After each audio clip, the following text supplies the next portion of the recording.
बे समाव स्टुडिअ दं आं जेंग्रें नार्जारि। जोंनि बिमा रावा 8थि फारियाव थिसनजाखानाय। जों गुबुननि रावखौ गनायनानै लानो हाया। बे बाथ्राखौ बुंदों मिहिनेश्वर बसुमतारी बिथाङा।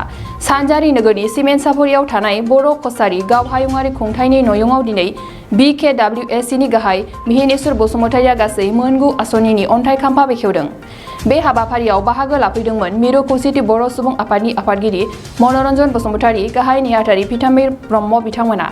अन्थाइ खाम्फा बेखेवनाय हाबाफारियाव बाहागो लाफैनानै आसाम पुलिसनि रिक्रुटमेन्टआव बिटिआरनि बायजोआव थानाय बर'फोरा इंराजि रावजोंनि सोलाय असमिया एबा इंराजि रावजों लिरनांगोन होननानै फोसावनायनि सायाव आसाम आयेन आफादनि बुंथिगिरिजों BKWAC नि सावरायनाया जाबाय आरो थाबैनो गिबि मन्थ्रिजों सावरायनानै बर' रावजों लिरनो मोननाय खालामगोन। जोंनि बिमा रावा 8थि फारियाव थिसनजाखानाय। जों गुबुननि रावखौ गनायनानै लानो हाया होननानै मिहिनेश्वर बसुमतारीया खौरांगिरिनि सिगाङाव बुंथियो। बेनि सायाव आङो आंनिसिमबो सरकारनि जि मोनसे नटिस बिलाइ आंनाव मोनफैबाय। आं नायबायबो। नायखांनायनि उनावनो आङो एसे बाथ्राखौ रोखा जाथारबावनो होननानै। ओरैनोथ' नंगौ, लिरनायाथ' क'क्राझार आरो चिरां, बाक्सा, उदालगुरि बे मोनब्रै जिल्ला बिटिआरआवल' लिरनो मोनगोन बे दङ आरोखि। ओंखायनो माबोरै जानो हागौ फालाय? माने बिटिआरआव जेसेबां बर' दं बाहेरायावसो बांसिन दं होनबाबो बांद्राय बुंनाय जाया।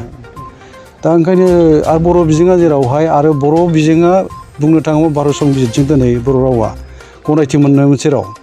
बे मोनसे 8th शेड्युलाव हाबनाय राव, रिकगनाइज मोनसे भारत माने कनस्टिटिउसनजों रिकगनाइज खालामजानाय मोनसे रावखौ जों बाहायनो मोना बोरै जानांगौ? आरो बर' बिजोङा जेराव दुलाराय आसामावनो दङ, जों मानो बाहायनो मोना? बे मोनसे सोंनायखौ लानानै गोसोखौ रोखा खालामथारनो होननानै आङो आसामनि मानगोनां बुंथिगिरि बिश्व दैमारिखौ आं कन्टेक्ट खालामनो नाजायो।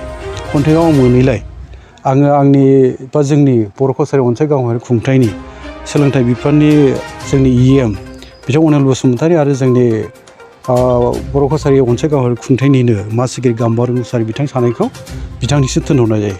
आं बेवहायनो दंमोन नालाय एसे देहा थिग नंखायामोन आंना। बेवहाय थानानै आङो बिथांमोनखौ खावलायहरनो बिथांमोना लोगो हमो आरो लोगो हमनानै रायलायनाय जायो। आरो बिनि सायाव रायलायनायाव बिथां बिश्व दैमारिया माखासे गोनांथिखौ नायनानै DGPजोंबो रायलायदों, आसामनि माखासे अफिसियेल बिबानगिरि गोजौ थाखोनिजों रायलायनानै बेखौ रोखा खालामहरदों आंनो जे लिरनो मोनगोन होनदों आरोखि। माने बेखौ रेक्टिफाइ खालामनाय जागोन, सोदांनाय जागोन होनना बुंदों जाहैबाय। दा बे हिसाबै जोङो आनजादाव लिरनो मोननांगौ बे मिजिङा थाबाय। ओंखायनो थाबैनो थांनानै जों बेखौ आरोबाव बुंथिगिरि बिथांजों जों रायलायनांगौ दङ। आरो बुंथिगिरि बिथाङा मोनसे मोजां बाथ्रा बुंदों जोंनो, लिंहरबाय आंखौथ' देहा मोजां नंखायनो थांनो हायाखै, CMजों जोङो खेबसे ज' जिरायलायनि बे बाथ्राखौ बुंदों। अब्लानो जोङो बे खाबुखौ लानो हागोन। मिजिं दङ माने मोजां मोनसे माबानो फैगोन। ओमफ्राय मोनसे बाथ्राफ्रा ओरै साननो गोनां जायो, अफिसारफ्राबो माखासे दस्रा मोनसे इन्टेनसननि अफिसारफोरबो थायो। आरो हयथ'बा सम जेब्ला जों रायलायफिनो बुजायनाय जायो, बर' रावखौ लानानैथ' जोङो मोनसे समाव सोमावसारनांबाय, सोमावसारबोबाय। बर' रावखौ लानानै दिनै रायजो बिनायसिम फैनांदों, जों फैदों जोङो।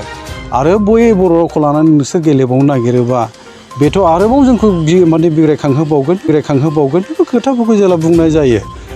डक्टर हिमन्त बिश्व शर्मा मानगोनां गिबि मन्थ्रिया रोखा बेखौनो बुङो, माने बेथ' थिगानोमोन, मानो बिदि जालांखो बेफोर बाथ्राफोरखौ बुङो आरोखि। दा गुबैयैहाय डक्टर हिमन्त बिश्व गिबि मन्थ्रिनि इन्टेनसन नङाबो जानो हागौ आं सानो आरोखि। माखासे अफिसारफ्रा माने इन्टेनसनेलि बेखौ गेलेनोबो नागिरो, प्रब्लेम खालामनो नागिरो।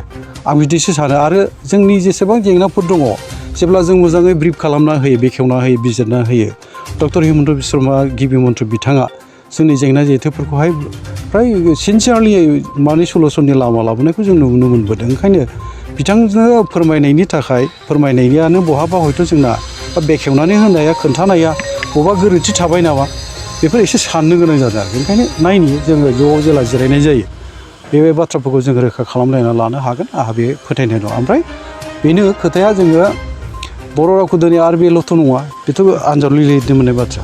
आरोथ' 4 लेंगुवेज फर्मुला हिसाबै जाबसिननो नागिरनायनि बाथ्रा जि मोनसे बाथ्राफोर फैदों, बेनि थाखाय जों गासै दुलाराय बर' फरायसा आफाद, बर' थुनलाइ आफाद, बर'नि माहारियारि आफादफोर, खौसेथि बर' सुबुं आफाद, बा आइजो बर'नि आइजो अनसाय आफाद, गासै आफादानो जों सांग्रां जानानै थाखानाय मोजां। गमामा बबेबा मोनसे जाहोननि थाखाय जाबसिनना होनो नागिरोबा जों बेखौ मालाबाबो गनायनो हानाय नङा। मानोना माने असमिया रावा जि स्टेटास मोनबाय, जि मासि मोनबाय, भारत संबिजिरा बिसोरखौबो रिकगनाइज खालामबाय 8th शेड्युल राव। जोंनि बर' रावाबोथ' एखे स्टेजाव दङ दा मोनसे ओइथ सिडुल राव थाखानायाव आरो जोंनो मानो बबेबा दस्रानि ओइथ सिडुल रावखौ मानो जाबसिनना होनायनि बाथ्रा बे बोरै गनाय जायो बेफोर जुक्तिजों जोङो सिगां लानो आरो बे जों गनायथाव मालाबाबो जानो हाया आरो दिनैहाय निउ एजुकेसन पलिसि बे 2020 बिनि दारैहाय गावबागाव बिमानि रावजों सोलोंनो मोननायनि मोन्थाय मोनखाबाय गावबागाव बिमानि रावजों सोलोंनो मोनखायो दा बावहाय नोङो जाबसिननानै होनानै मालायनि रावखौ जाबसिनना होनानै जोंनिखौ नाथ्रोदनांगौ जायोबा बा जोंनिखौसो जोङो बेसेन गैयै खालामना लानांगौ जायोबा बे मालाबाबो गनायथाव जाया जों बेखौ गनायनो हानाय नङा बेनि थाखाय जों बिग्रायखांनो गोनां जायो बिग्रायखांनांगोन आरोखि बे समाव फैगासिनो दं आरो जों बेनि थाखाय बयबो सांग्रां जानानै थाखानाया मोजां बेखौ जों खावलायगोन मोनसे गोजोनथाव खौरां गोजोननि नोगोर क'क्राझाराव थानाय बाजार इन्डिया आरो एमआरएम हस्पिटाल साखाथियाव बड'लेण्ड थेरापिस्ट सेन्टाराव थुब्ला ब्रह्मआ गुबुन गुबुन रोखोमनि सानाय सुनाय गोनां सुबुंफोरनि थाखाय फाहामथाय होनाय जायो जेरै जान्जि सानाय हान्थु सानाय गोदोना सानाय आदै सानाय आफादावदै सानाय जानजि जरा सानाय खर' सानाय सिनस्रि जरा सानाय बैफोरबायदि सुबुंफोरनि सानायफोरखौ फाहामथाय होबोगासिनो दं सोरबाफोर बे बेरामाव गोग्लैनाय सुबुंफोरा बे खाबुखौ लानो हागोन गोबां मिन्थिनो थाखाय नैबे जानबुं नङाव फन खालाम 9974030738